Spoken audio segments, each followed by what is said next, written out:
नमस्कार दोस्तों, आज हम एक प्रेरणादायक कहानी के जरिए आदतों, मेहनत और ईमानदारी के महत्व को समझेंगे। जैसा कि हम जानते हैं, जैसी आदतें वैसा जीवन। इस कहानी का सही अर्थ समझना बहुत जरूरी है। बहुत समय पहले एक राजा था जो अपनी प्रजा और परिवार की भलाई का ध्यान रखता था, लेकिन हाल ही में राजा ने अपने मंत्रियों में से किसी एक पर संदेह करना शुरू किया। उसके पास 3 खास मंत्री थे और राजा यह जानना चाहता था कि उनमें से कौन ईमानदार है और कौन बेईमान। राजा ने एक योजना बनाई। उसने उन तीनों मंत्रियों को अपने पास बुलाया और कहा, हमारा जन्मदिन आ रहा है और मैं चाहता हूँ कि तुम तीनों एक घने जंगल में जाओ। वहाँ से ताजे फल इकट्ठा करके लाना।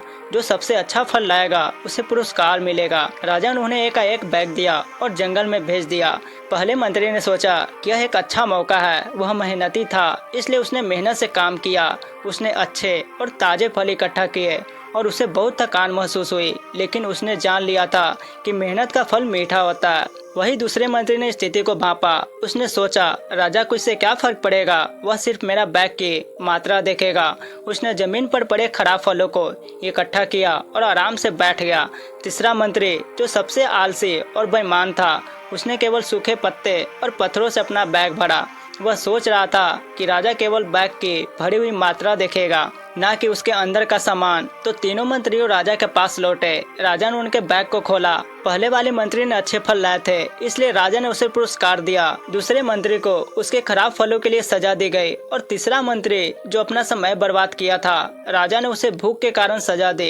इससे हमें यह सीख मिलती है कि आलस्य और बेईमानी का परिणाम हमेशा बुरा होता है। मेहनत और ईमानदारी से हम सफल हो सकते हैं। दोस्तों, यह कहानी से हमें यह सीख मिलती है कि जीवन में मेहनत की कोई शॉर्टकट नहीं होता। हमें अपने काम ईमानदारी और परिश्रम से करना चाहिए। आजकल लोग जल्दी सफल पाने की कोशिश में हैं, लेकिन सच्चाई यह है कि जो लोग मेहनत करते हैं वही अपनी मंजिल तक पहुंचते हैं। क्या आपने कभी सोचा है कि जब हम आलस्य का रास्ता चुनते हैं तो भविष्य में हमें उसका पछतावा क्यों होता है? जब तो हमें यह सोचने का समय मिलता है कि काश मैं उन समय को अच्छे से इस्तेमाल किया होता।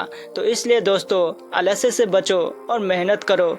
हमारे पास 24 घंटे होते हैं और यह हमारे हाथ में है कि हम इन घंटों का सही उपयोग कैसे करते हैं। अगर हम समय का सही इस्तेमाल करें तो हम अपने सपनों को पूरा कर सकते हैं। इसलिए अपने समय का सही इस्तेमाल करें और मेहनत से आगे बढ़े। अगर आप इस कहानी को और भी लोगों तक पहुंचाना चाहते हैं तो इस वीडियो को लाइक करें और शेयर करें। आपने आज की वीडियो से क्या सीखा वह मुझे कमेंट में बताएं। अगर आपको यह वीडियो पसंद आए तो हमारे चैनल को सब्सक्राइब करना न भूलें। चलिए अगली बार फिर मिलते हैं एक नई कहानी के साथ। तब तक के लिए अपना ध्यान रखें। धन्यवाद।